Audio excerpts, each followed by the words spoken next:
Let's get back to the markets and checking in on currencies, especially the euro dollar. You know, we're quite a ways away from the 106 plus levels that we saw during yesterday's session. And both sides of the equation at play here. So more easing expected from the ECB later on today, which should mean more euro weakness. And then the comments from Janet Yellen signaling more hawkish tones to raising interest rates at the December 15th to 16th, meaning some more dollar strength. Let's talk through it. David Pierce, Director, GPS Markets, joining us around the London desk today. David, good to see you. Thank you. That is much. The expectation. I guess let's talk more about the ECB first, since that's going to take place in a few hours' time.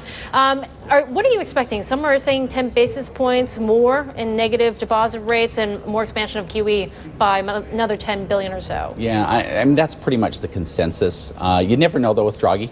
He kind of likes to surprise people every once in a while, and he's pretty aggressive. I wouldn't be surprised if he went 15 basis points rather than 10. What would be a disappointment?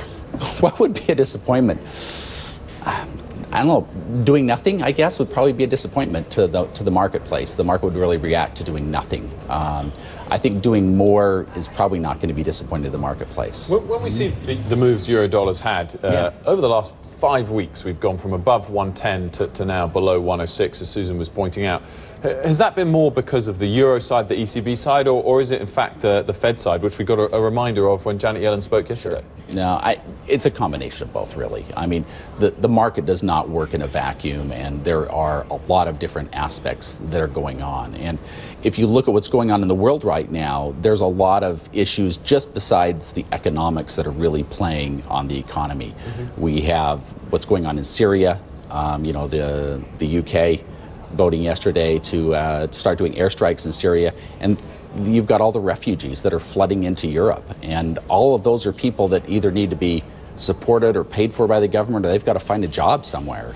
And when you've got all of a sudden this big influx of people, what are you going to do with them, and how are those people going to be assimilated into the economy? So you've got things like that are pulling on the euro economy in general, which pulls on the currencies. You've got a strong economy going on in the United States, and both of those things work to cause the divergence we're seeing in the currencies. But have things gone too far with the US dollar already? Because, of course, we've got that monetary policy differential, as you said. Also, we've had a lot of emerging market weakness. So the broader US dollar index against pretty much everything has been incredibly strong. So even though we haven't had this rate hike yet, does 2016, in fact, see a bit of a correction in the US dollar because things are too much priced in? I don't think right away. We just barely got through the 100 mark on the US dollar index yesterday, and I think that if we break through, we're going to see some additional strengthening in the US dollar. I think for the next few months, we're going to see a continued strong US dollar, especially against the euro.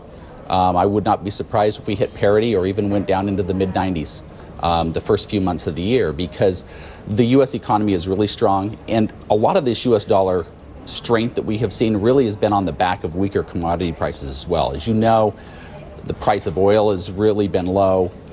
The supply of oil is so high right now, and there hasn't been a lot of people willing to cut their production. Iran just increased their production by 400,000 barrels a day, last week. And so when you see additional supply coming back into the market, we've seen Saudi Arabia talking about maybe reducing their production by about 1 million barrels a day. But until that happens, I don't see any weakness happening in the U.S. dollar. Finally, if we see more U.S. dollar strength, a lot of companies are going to be complaining about that. But you actually say that they're simply not hedging adequately. Why is that? Yeah. You know what? I was just talking to a guy not 10 minutes ago about this, and it was really interesting because his comment was the strong dollar and the weak euro is killing us. And I says, well, are you doing any hedging? He says, oh, no, we don't do any hedging because every time I've done that, it's hurt us. I've been on the wrong side of the market.